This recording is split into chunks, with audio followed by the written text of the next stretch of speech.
February 5. Dedication of the firstborn. Then the Lord said to Moses, "Dedicate to me every firstborn among the Israelites.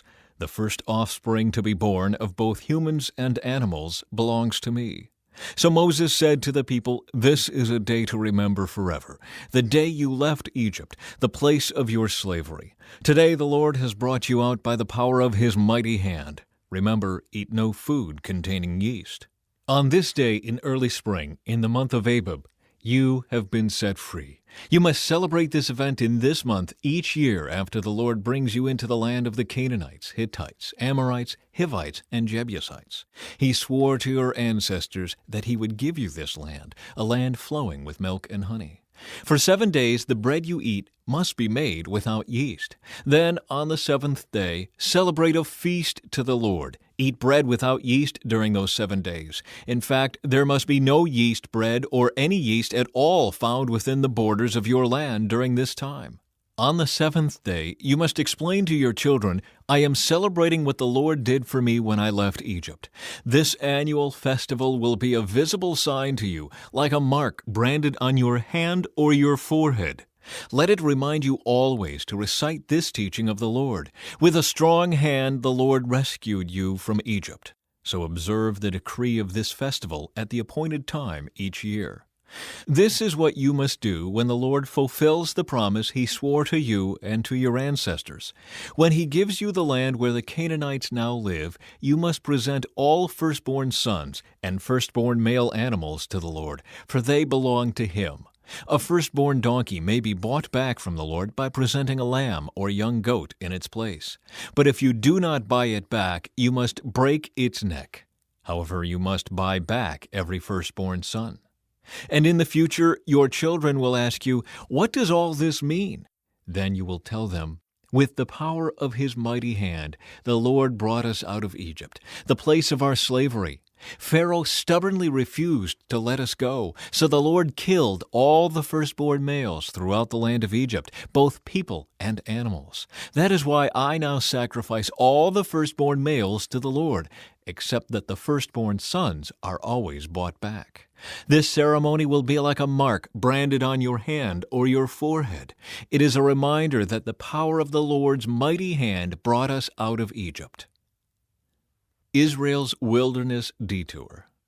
When Pharaoh finally let the people go, God did not lead them along the main road that runs through Philistine territory, even though that was the shortest route to the Promised Land.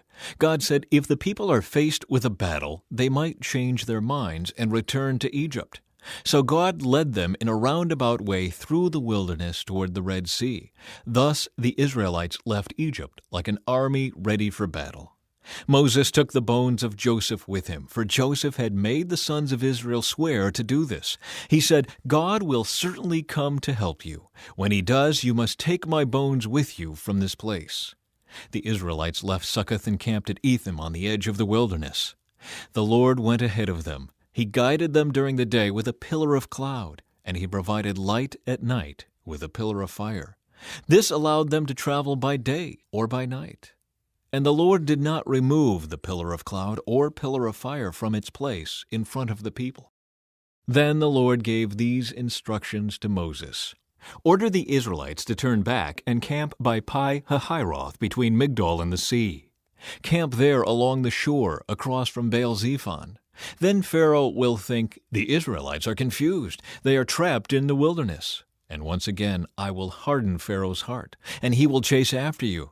I have planned this in order to display my glory through Pharaoh and his whole army. After this the Egyptians will know that I am the Lord." So the Israelites camped there as they were told. The Egyptians pursue Israel. When word reached the king of Egypt that the Israelites had fled, Pharaoh and his officials changed their minds. "What have we done, letting all those Israelite slaves get away?" they asked. So Pharaoh harnessed his chariot and called up his troops. He took with him 600 of Egypt's best chariots, along with the rest of the chariots of Egypt, each with its commander. The Lord hardened the heart of Pharaoh, the king of Egypt, so he chased after the people of Israel, who had left with fists raised in defiance. The Egyptians chased after them with all the forces in Pharaoh's army, all his horses and chariots, his charioteers and his troops. The Egyptians caught up with the people of Israel as they were camped beside the shore near Pi-hahiroth across from Baal-zephon. As Pharaoh approached, the people of Israel looked up and panicked when they saw the Egyptians overtaking them. They cried out to the Lord, and they said to Moses, "Why did you bring us out here to die in the wilderness? Weren't there enough graves for us in Egypt? What have you done to us? Why did you make us leave Egypt? Didn't we tell you this would happen while we were still in Egypt? We said, 'Leave us alone, let us be slaves to the Egyptians.' It's better to be a slave in Egypt than a corpse in the wilderness." But Moses told the people, "Don't be afraid. Just stand still and watch the Lord rescue you today. The Egyptians you see today will never be seen again. The Lord himself will fight for you. Just stay calm." Escape through the Red Sea. Then the Lord said to Moses, "Why are you crying out to me? Tell the people to get moving. Pick up your staff and raise your hand over the sea. Divide the water so the Israelites can walk through the middle of the sea on dry ground. And I will harden the hearts of the Egyptians, and they will charge in after the Israelites.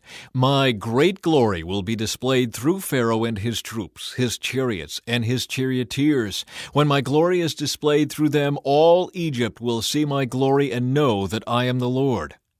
Then the angel of God, who had been leading the people of Israel, moved to the rear of the camp. The pillar of cloud also moved from the front and stood behind them. The cloud settled between the Egyptian and Israelite camps. As darkness fell, the cloud turned to fire, lighting up the night. But the Egyptians and Israelites did not approach each other all night. Then Moses raised his hand over the sea, and the Lord opened up a path through the water with a strong east wind. The wind blew all that night, turning the seabed into dry land. So the people of Israel walked through the middle of the sea on dry ground with walls of water on each side. Then the Egyptians, all of Pharaoh's horses, chariots, and charioteers, chased them into the middle of the sea. But just before dawn, the Lord looked down on the Egyptian army from the pillar of fire and cloud, and he threw their forces into total confusion. He twisted their chariot wheels, making their chariots difficult to drive. "Let's get out of here, away from these Israelites," the Egyptians shouted. "The Lord is fighting for them against Egypt." When all the Israelites had reached the other side, the Lord said to Moses, "Raise your hand over the sea again. Then the waters will rush back and cover the Egyptians and their chariots and charioteers." So as the sun began to rise, Moses raised his hand over the sea, and the water rushed back into its usual place. The Egyptians tried to escape, but the Lord swept them into the sea. Then the waters returned and covered all the chariots and charioteers, the entire army of Pharaoh. Of all the Egyptians who had chased the Israelites into the sea, not a single one survived. But the people of Israel had walked through the middle of the sea on dry ground, as the water stood up like a wall on both sides. That is how the Lord rescued Israel from the hand of the Egyptians that day. And the Israelites saw the bodies of the Egyptians washed up on the seashore.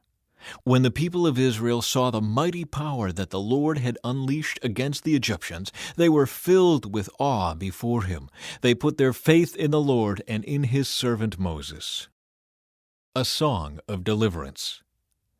Then Moses and the people of Israel sang this song to the Lord. "I will sing to the Lord, for he has triumphed gloriously. He has hurled both horse and rider into the sea. The Lord is my strength and my song. He has given me victory. This is my God, and I will praise him, my father's God, and I will exalt him. The Lord is a warrior. Yahweh is his name. Pharaoh's chariots and army he has hurled into the sea. The finest of Pharaoh's officers are drowned in the Red Sea. The deep waters gushed over them. They sank to the bottom like a stone. Your right hand, O Lord, is glorious in power. Your right hand, O Lord, smashes the enemy. In the greatness of your majesty, you overthrow those who rise against you. You unleash your blazing fury. It consumes them like straw. At the blast of your breath, the waters piled up. The surging waters stood straight like a wall. In the heart of the sea, the deep waters became hard. The enemy boasted, I will chase them and catch up with them. I will plunder them and consume them. I will flash my sword. My powerful hand will destroy them. But you blew with your breath, and the sea covered them. They sank like lead in the mighty waters. Who is like you among the gods, O Lord, glorious in holiness, awesome in splendor, performing great wonders? You raised your right hand, and the earth swallowed our enemies. With your unfailing love, you lead the people you have redeemed.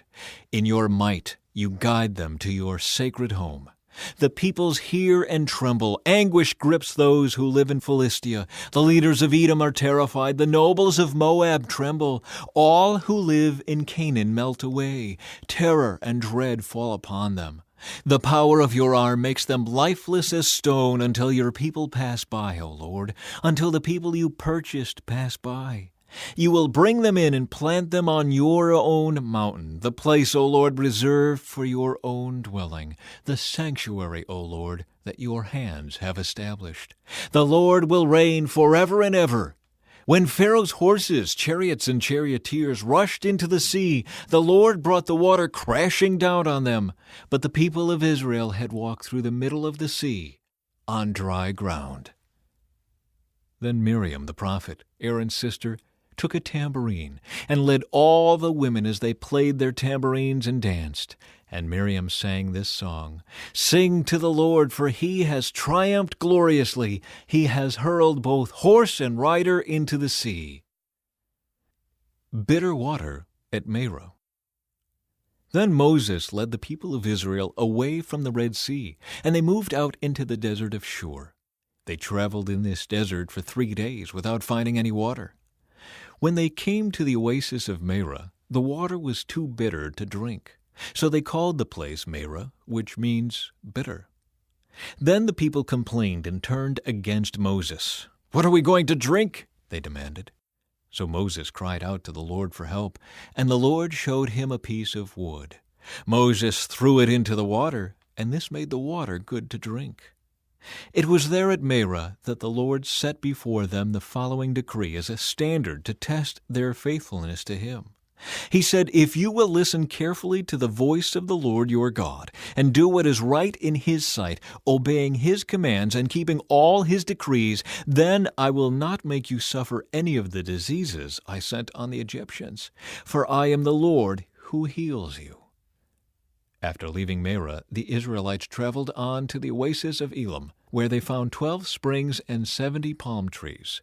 They camped there beside the water.